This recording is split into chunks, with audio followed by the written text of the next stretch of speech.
नमः ॐ विष्णुपादाय कृष्णप्रेष्ठाय भूतले श्रीमदे भक्तिवेदान्त स्वामिन् इति नामिने। नमस्ते सारस्वते देवे गौरवाणी प्रचारिणे निर्विशेषशून्यवादी पाश्चात्यदेशतारिणे।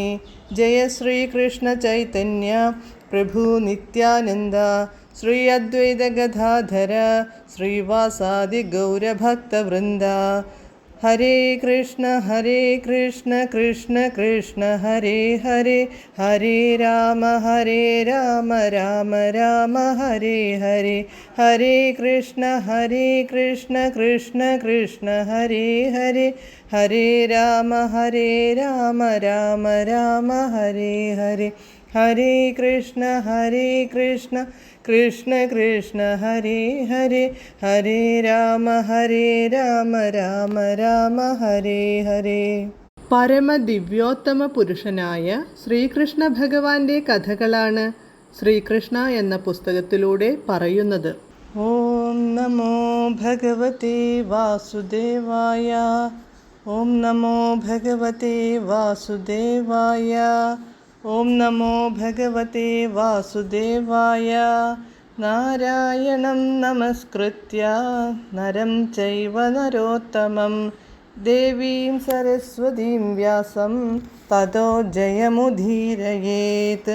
നഷ്ടപ്രായേഷു ഭദ്രേഷു നിത്യം ഭാഗവത സേവയാ ഭഗവത്യുത്തമശ്ലോകേ ഭക്തിർഭവതി നഷ്ടികീ. അധ്യായം 82. ദ്രൗപദി കൃഷ്ണന്റെ റാണിമാരെ കാണുന്നു. Page number 806. മിത്രവിന്ദയാണു തുടർന്നു സംസാരിച്ചത്. പ്രിയപ്പെട്ട ദ്രൗപദി, എൻ്റെ സ്വയംവര കർമ്മത്തിൽ രാജാക്കന്മാരുടെ ഒരു മഹാസദസ്സു തന്നെയുണ്ടായിരുന്നു. ആ സദസ്സിൽ ഭഗവാൻ കൃഷ്ണനും സന്നിഹിതനായിരുന്നു. അദ്ദേഹം അവിടെയുണ്ടായിരുന്ന രാജാക്കന്മാരെ മുഴുവൻ തോൽപ്പിച്ച് എന്നെ അദ്ദേഹത്തിൻ്റെ ദാസിയായി സ്വീകരിച്ചു. ഉടനെ അദ്ദേഹം എന്നെ ദ്വാരകയിലേക്കു കൊണ്ടുപോയി. ഒരു സംഘം നായ്ക്കളുടെ മധ്യത്തിൽ നിന്ന് സിംഹം മാൻപേടയെ എന്ന പോലെ ഭഗവാൻ എന്നെ ഇങ്ങനെ തട്ടിക്കൊണ്ടു പോയപ്പോൾ എൻ്റെ സഹോദരന്മാർ അദ്ദേഹത്തോടേറ്റുമുട്ടി പരാജയപ്പെട്ടു. ഇപ്രകാരം കൃഷ്ണന്റെ ദാസിയായി തീരാൻ ജന്മജന്മാന്തരങ്ങളായുള്ള എൻ്റെ ആഗ്രഹം സഫലീകൃതമായി. അടുത്ത ഊഴം സത്യയുടേതായിരുന്നു.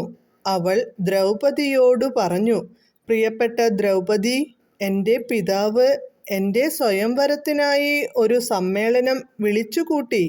താത്പര്യമുള്ള വരന്മാരുടെ ധീരതയും ശക്തിയും പരീക്ഷിക്കാനായി ഓരോരുത്തരും നീണ്ടു സർപ്പതുല്യമായ കൊമ്പുകളോടു കൂടിയ അത്യന്തം ഭീകരമായ 7 കാളകളോട് ഏറ്റുമുട്ടണമെന്ന് എൻ്റെ പിതാവ് വ്യവസ്ഥ ചെയ്തു. ധീരന്മാരായ അനേകം വരന്മാർ കാളകളെ തോൽപ്പിക്കാൻ നോക്കി. നിർഭാഗ്യവശാൽ അവരെല്ലാം ശക്തമായ അടിയേറ്റു തോറ്റ് ആസ്തശക്തരായി സ്വഗൃഹങ്ങളിലേക്കു മടങ്ങി. ഭഗവാൻ കൃഷ്ണൻ കാളകളോടേറ്റുമുട്ടിയപ്പോൾ അദ്ദേഹത്തിന് അവ വെറും കളിപ്പാട്ടങ്ങൾ മാത്രമായിരുന്നു. അദ്ദേഹം അവയെ പിടികൂടി ഓരോന്നിനും മൂക്കുകയറിട്ടു. അങ്ങനെ അവ അദ്ദേഹത്തിൻ്റെ വരുതിയിലായി. ആട്ടിൻകുട്ടികൾ ശിശുക്കളുടെ നിയന്ത്രണത്തിൽ പെട്ടതുപോലെ. എൻ്റെ പിതാവിന് അത്യന്തം സന്തോഷമായി.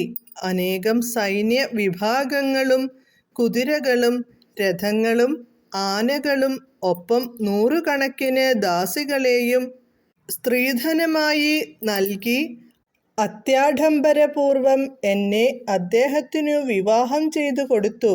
ഇപ്രകാരം ഭഗവാൻ കൃഷ്ണൻ എന്നെ തലസ്ഥാന നഗരമായ ദ്വാരകയിൽ കൊണ്ടുവന്നു. വഴിക്കു വച്ച് പല രാജാക്കന്മാരും അദ്ദേഹത്തെ ആക്രമിച്ചു. പക്ഷേ ഭഗവാൻ കൃഷ്ണൻ അവരെയൊക്കെ പരാജയപ്പെടുത്തി. അങ്ങനെ ഒരു ദാസിയെപ്പോലെ അദ്ദേഹത്തിൻ്റെ പാദപദ്മങ്ങളെ പരിചരിക്കാനുള്ള വിശേഷാവകാശം എനിക്കു ലഭിക്കുകയും ചെയ്തു. തുടർന്ന് സംസാരിച്ചു തുടങ്ങിയതു ഭദ്രയാണ്.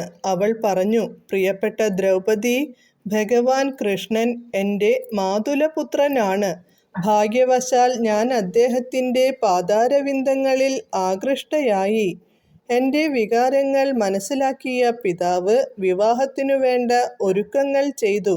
എന്നെ വിവാഹം കഴിച്ചു കൊടുക്കാനായി ഭഗവാൻ കൃഷ്ണനെ ക്ഷണിച്ചു വരുത്തി. അക്ഷൗഹിണി സൈന്യവും അനേകം ദാസികളെയും മറ്റു പരിച്ഛദങ്ങളും സ്ത്രീധനമായി നൽകി. തുടർന്നുള്ള ജന്മങ്ങളിലും ഭഗവാൻ കൃഷ്ണന്റെ ശരണം ലഭിക്കുമോ എന്നു എനിക്ക് അറിയില്ല. എന്നാൽ എൻ്റെ ഇനിയുള്ള ജന്മങ്ങൾ എവിടെയായിരുന്നാലും അദ്ദേഹത്തിൻ്റെ പാദപത്മങ്ങളുമായുള്ള ബന്ധം മറക്കാനിടയാകരുതേ എന്നാണു എപ്പോഴും എൻ്റെ പ്രാർത്ഥന. അപ്പോൾ ലക്ഷ്മണ പറഞ്ഞു, പ്രിയപ്പെട്ട റാണി, നാരദ മഹർഷി കൃഷ്ണന്റെ ലീലാവിലാസങ്ങളെ പ്രകീർത്തിക്കുന്നതു പലതവണ ഞാൻ കേട്ടിട്ടുണ്ട്.